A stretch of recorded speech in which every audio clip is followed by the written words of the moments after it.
Hello viewers, today we study Bartleby the Scrivener, A Story of Wall Street by Herman Melville. The objectives of today's class are to introduce Herman Melville's work to you, to examine the character of the narrator and Bartleby in the short story, and to learn about the story's themes and symbols. First of all, to summarize the short story itself.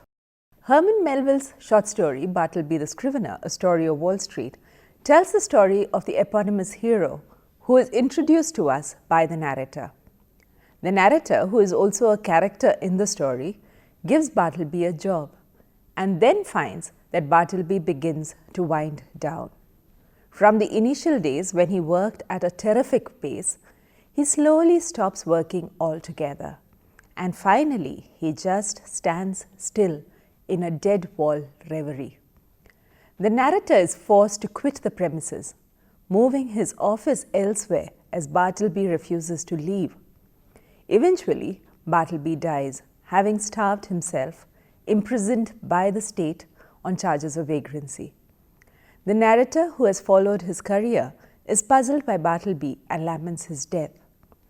In this unit, we will focus on the figure of the narrator, the symbolic aspect of the story, etc. Our first module has to do with Herman Melville. Herman Melville's reputation today rests upon the classic story of a whale, Moby Dick. But in his lifetime, 1819 to 1891, initially Melville was known not for hard-hearted stories such as Moby Dick, but for romanticized versions of sea voyages and adventures such as Typee and Omoo. His authorial success was founded upon novels such as these, which laced sea adventures and voyages and presented unspoiled native islands which were then visited by American sailors. His attempts to gain financial security via his writing failed when Moby Dick was ill-received by the public in 1851. From that point on, Melville's career as a novelist was marred. As his themes grew darker and he expressed his contempt for the rising commercialism, each successive work gained neither critical acclaim nor financial reward. In his lifetime, the final novel that was published was The Confidence Man in 1857. After that, like the British Thomas Hardy, Melville abandoned the novel in favor of poetry. After his death, Billy Budd was published in 1924, his final novel. Melville's career trajectory is both curious and tragic. In the 1940s, he enjoyed a significant success as a novelist, which was then lost by the mid-1950s. At the time of his death in 1891, only one obituary notice was published, thus of course underscoring the fact that he dies as a failure and not as a success, as a literary figure. Yet today he stands alongside the greatest of American novelists, and his fame and reputation is built upon the then reviled Moby Dick rather than the then acclaimed Typee. Today it is Melville's despairing vision of human hypocrisy and the corruption of mankind by materialism and commerce that has the ascendancy. We read and revere Melville for these stories rather than for the happy stories such as Typee and Omoo. His reputation rests on his short stories such as Bartleby the Scrivener and Benito Cereno, and his novels Moby Dick and Billy Budd, all of which present dark visions of humanity.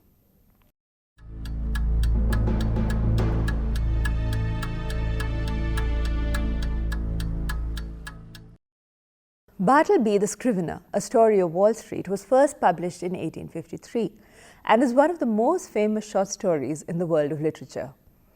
It was published during an era when several great 19th century Americans were publishing, and the short story itself was a favorite genre.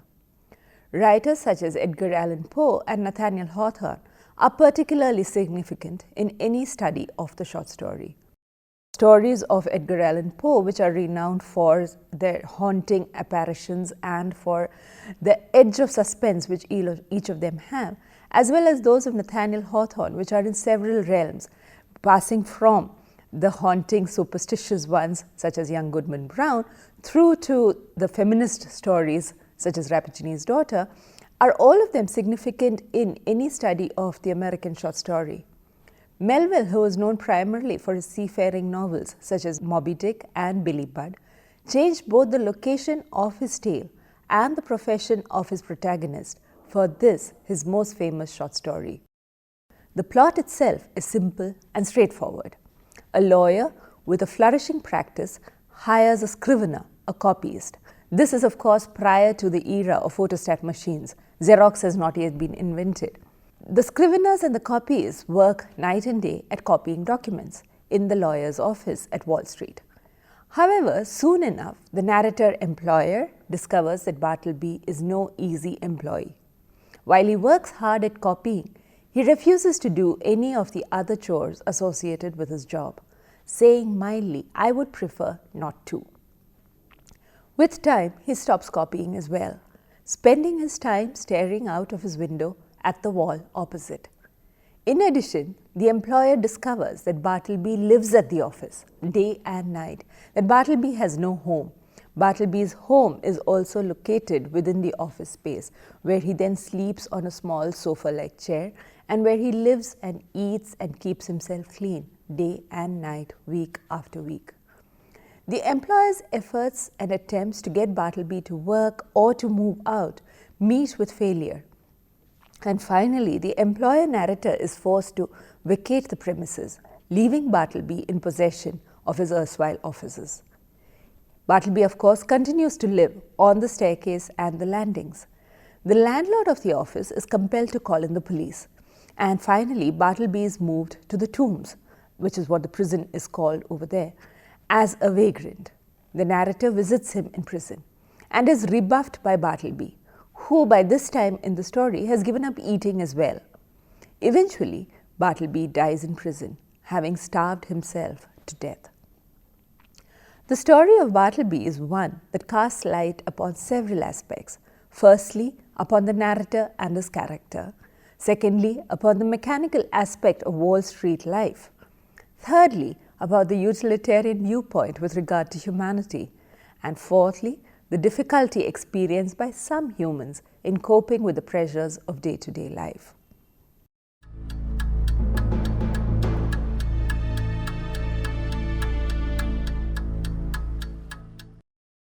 First of all, let us examine the figure of the narrator in Bartleby the Scrivener, the short story. The story in Bartleby the Scrivener is told to us by a character within the story in the first person. Thus, we have a first-person narrative, and it is a first-person narrative which also gives us only that one narrator's point of view. We do not have any other additional narrative voices. Critics have remarked on the fact that as the story proceeds, we find out more about the narrator than we do about Bartleby himself. The narrator's concern is to tell us Bartleby's story, yes, but it is also to reveal himself to us in a pleasing light. So, almost at the beginning, he tells us that John Jacob Astor, a famous billionaire businessman, was one of his clients, and that he appreciated his virtues, which he claimed to be prudence and method. As the story proceeds, we see that he is at pains to present himself as a charitable and kind employer, careful of the feelings of his employees and unwilling to be harsh to them. Thus, when he tries to dismiss Turkey, another of his employees, and the latter expresses his desire to continue working for him, the narrator does not insist upon his leaving. In his dealings with Bartleby, he repeatedly gives in to Bartleby's eccentric and arbitrary preferences. After his quit of Bartleby, he continues to take an interest in him, visiting him in prison and making arrangements for his meals there at his own expense. Yet for all that, the narrator does not come across as only a generous and compassionate soul. He is sensitive to public opinion and prefers the good opinion of others to following his conscience. Thus, when other lawyers find Bartleby's presence in his office curious, he decides that it is time to be rid of Bartleby himself. Also, he continues to image himself as a fair and kindly man, even as he is seen by the reader to be fairly ruthless. The way he finally escapes Bartleby is evidence of this. It is only when Bartleby does not cost him his public image that he can be charitable. When the preservation of his public image comes into conflict with Bartleby's needs, then the narrator cannot spare any charity for Bartleby. Thus, what we have when we read the story is a two-dimensional picture of the narrator himself. One which he presents to us, which is how he sees himself and how he would ideally like us to see him as well. And the other, of course, which the story exposes to us, that this is a man who is selfish, self-centered, and who is consumed by the need to present himself in a certain way to the public. And that need to present himself, to represent himself in a certain way, cannot be compromised even when it comes into conflict with the demands for charity that Bartleby makes upon him.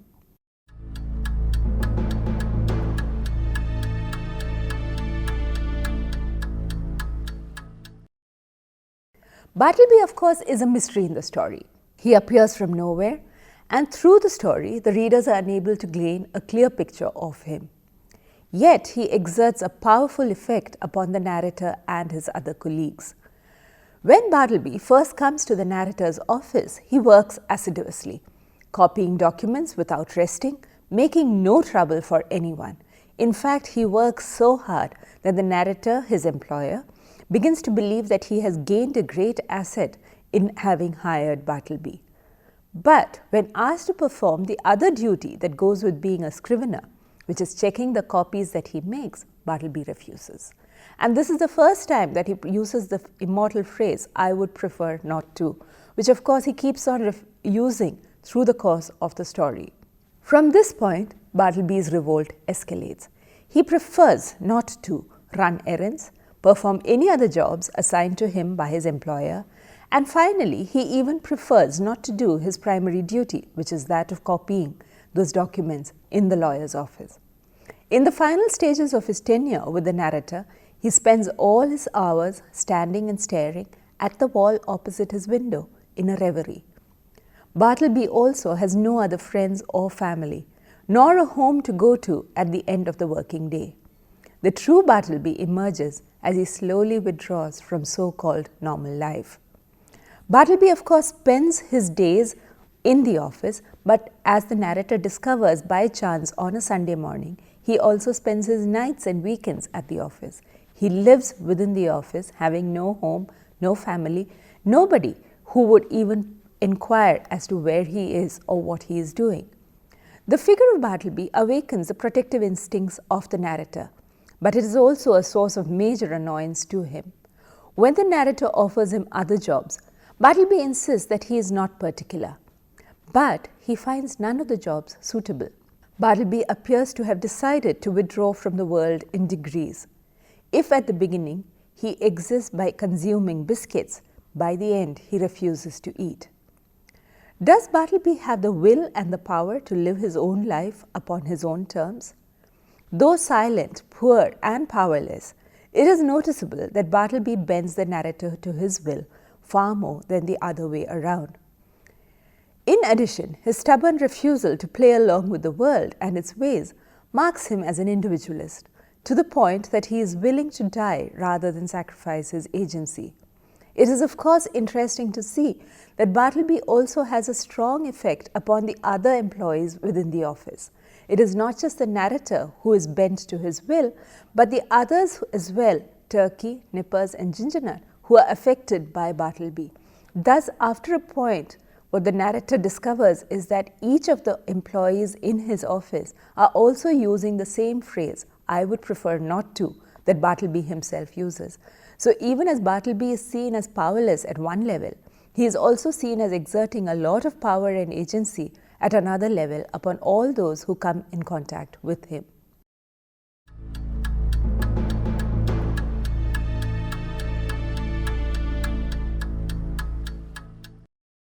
Looking at the themes and symbols in the short story, Bartleby the Scrivener speaks of the deadening effect of routine work and its corrosive consequences on human life. This is seen not only via the figure of Bartleby, but also those of Turkey and Nipper, his other copyists within the office. All of these characters doing their soul-deadening jobs day after day find themselves reduced to automatons, their every move predicted and foretold by their employer. The combative tendencies of both Turkey and Nipper are also seen as the effects of respectively their reliance on drink and the affliction of indigestion. All of these are in some way related to their jobs, the long hours they work, and their workspaces. Thus, the office is imaged for us as a place which stamps out every degree of individuality that might be there. Turkey, Nipper, Bartleby and Gingernut are all reduced to automatons. They just do their job and there is nothing individualistic about them. Bartleby, of course, reclaims the individual within these circumstances. All of these are in some way related to their jobs and the hours that they spend there. Indeed, the repeated use of walls in the text is symbolic of this effect of their jobs and their workplace. There are no views from the windows of their office. All the windows look out upon walls, some white walls, some plain brick walls. There is nothing other than a dead end if they should choose to look out. The only exception to this dead-end state are the narrator and Gingernut. Gingernut, who is the office boy, a young boy who then works and runs errands and seems to enjoy a fairly relaxed life within the office.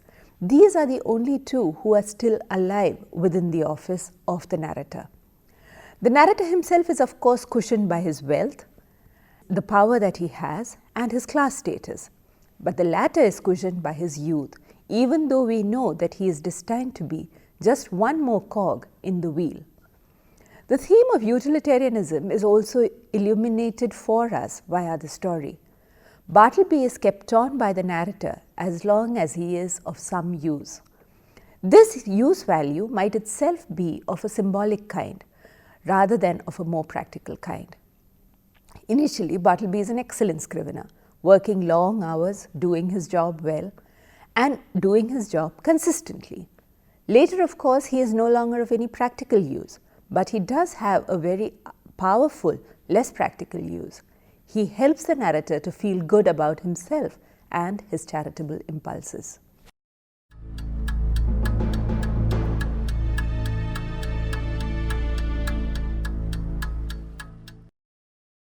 Individualism is a theme which is central to the story of Bartleby. It's best exemplified, of course, by the figure of Bartleby himself.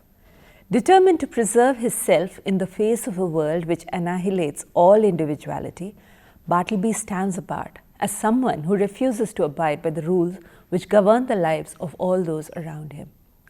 Nonconformity is his main characteristic, and this is carried out even when it threatens his life. Even when offers of help are made to him, Bartleby finds it difficult to accept them, preferring to strike out on his own. Bartleby provides an object lesson of the dangers of nonconformity and overt individuality. When carried to the extreme, they can lead to death. It is of course tragic that Bartleby derives no joy or peace from his life. He appears to lead a minimalistic life with no frills, no comforts, no affections, no friends. The perils of a life of utmost individualism are then the moral of the story. The coda that appears in the story of the possible past of Bartleby also carries a certain symbolic weight. The dead letter office, where he worked, is a place where the hopes of mortals are seen to come crashing down. We are told about the fact that he used to open letters which told about death, which told about pardon after the person in question had died, which told about the ends of marriages. And it is a place wherein everything is seen to have ended in despair and disaster. Having worked there, Bartleby is infected by that hopelessness, and he himself turns into someone who finds life futile. In this mindset, the job at the narrator's office, with its repetitious nature, is the final straw, and Bartleby retires into himself, unable to support a life that seems utterly futile and pointless. The final words of the story, which is "Our Bartleby, our humanity," are particularly significant, as they link the individualist to all of humanity, also raising, of course, the question of how far each of us is responsible for the others around us.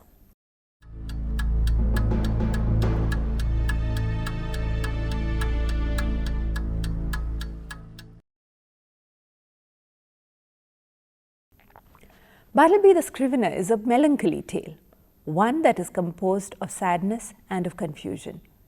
The narrator veers between exasperation and sorrow at Bartleby's preferences, and we as readers are left puzzled as to whether we are to admire Bartleby's intense individualism and passive resistance to the indignities of life, or whether we are to lament the wastage of his life.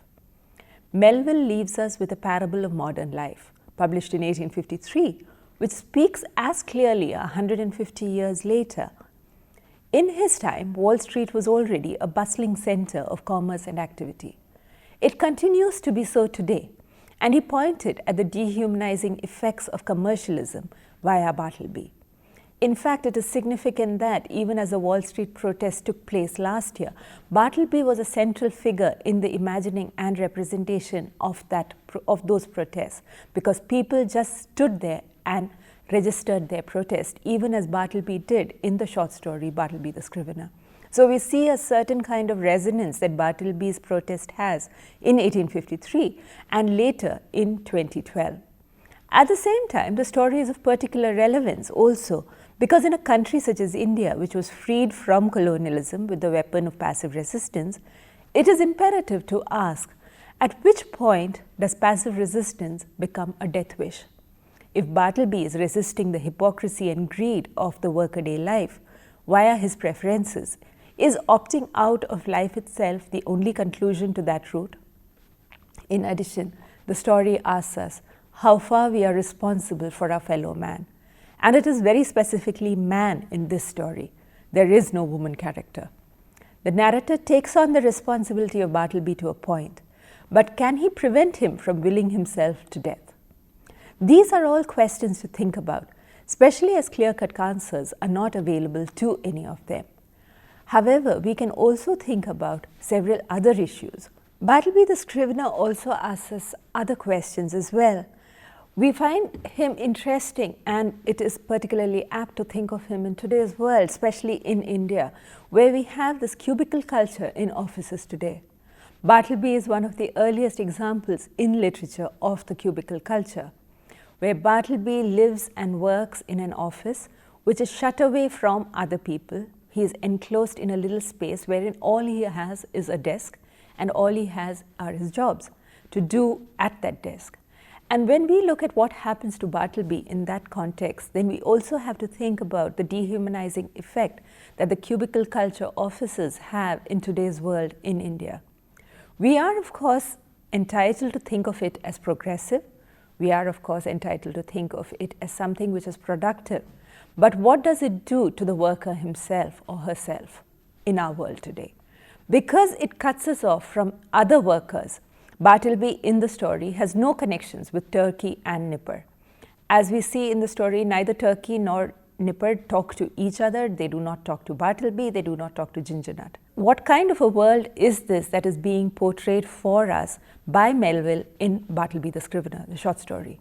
It is a world wherein every man is separated from every other man, where there can be no interaction, where there can be no companionship, and where every person does his or her own work and then separates and goes their own way to their own homes. It's also a world which is dehumanizing, which is of course soul deadening, but which is also a world wherein you cannot have a friend or a co-worker whom you can call a friend.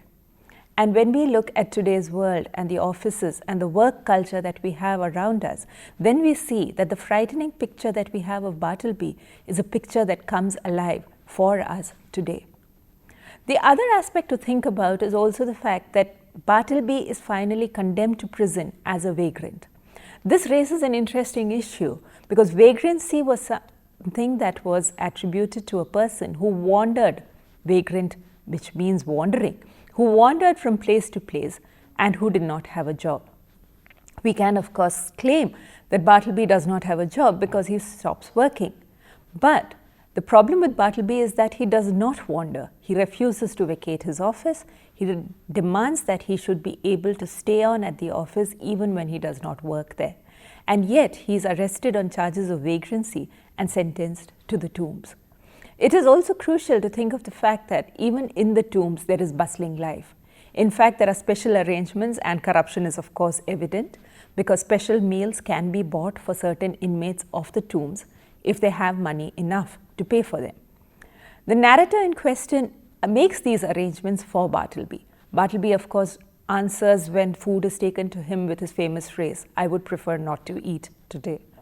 And this continues, but it also raises questions, as I said, about corruption as well as about the nature of his crime itself. What is Bartleby's crime? And that is a question that the text does not answer for us. Is Bartleby guilty of anything? It is a question that is answered in part in a biblical fashion, and the short story Bartleby the Scrivener does build upon the Bible in many ways. It is answered in a biblical fashion because of the verse from the Bible that says that he who does not work must not eat. Bartleby does not work, and Bartleby therefore chooses not to eat. And then, of course, Bartleby dies. But that is also to take an uncharitable position on Bartleby the Scrivener, the character, as well as the story itself. Even as we are told that he does not work and therefore it is only right that he should not eat and therefore that he should die, we are also given a secondary viewpoint, and that is the narrator's viewpoint of charity. How much are we responsible for our fellow men? Again, a biblical standpoint, because the narrator himself says at some point as to us whether he is his brother's keeper. Is the narrator of the story a prosperous lawyer who has his own home, who has his own business, and who is well respected in his community? Is he Bartleby's keeper? This is a question which again we are not given an answer for, except to the point that the narrator is willing to be his keeper up to a point, if it does not infringe upon his public image. The minute others ask questions of him about Bartleby, he is immediately then forced to get rid of Bartleby. We are then given versions of selfishness, representations of charity, which can only be permitted up to the point when our own selfish needs are not impeded by that charitable action. Thus, we see that Melville creates a picture of a humanity which is fraught with danger because we are not generous in and of ourselves. We are generous in and of ourselves only so far as it does not harm us. Bartleby himself then becomes a kind of Christ figure, somebody who polarizes viewpoints. And it's interesting to see that in the story, other than the narrator, nobody really has anything much to do with Bartleby. Turkey and Nipper, who are his co-workers, distance themselves from him, even as they pick up his own argot, and they also claim that they would prefer not to do this and prefer not to do that. But nobody else has any kind of relationship with Bartleby. And at the end, we are told that Bartleby sleeps with kings and counselors, which is again a reference from the Bible. Thus, even as Melville narrates to us a story of Wall Street, as the subtitle of the text goes, we are also then given a story which is biblical in several of its standpoints. We are also, of course, given a story which presents to us the breakdown of language itself. Bartleby comes to a point where he can say nothing other than the one phrase, "I would prefer not to." And at the very end, he says to the narrator that he wants nothing to do with him, which again indicates the breakdown of language and of communication within the text, within the story, but also within Wall Street and the business world which it is. Herman Melville's short story, Bartleby the Scrivener, A Story of Wall Street, is a story that polarizes readers. They are either on the side of Bartleby or they are on the side of the narrator. And they see Bartleby as reneging on what is his duty in life because he does not work. It is a story which polarizes viewpoints, opinions, preferences of readers and viewers, because there have been movies made of Bartleby the Scrivener as well. That is it for today, and thank you, viewers. We'll see you in the next lesson.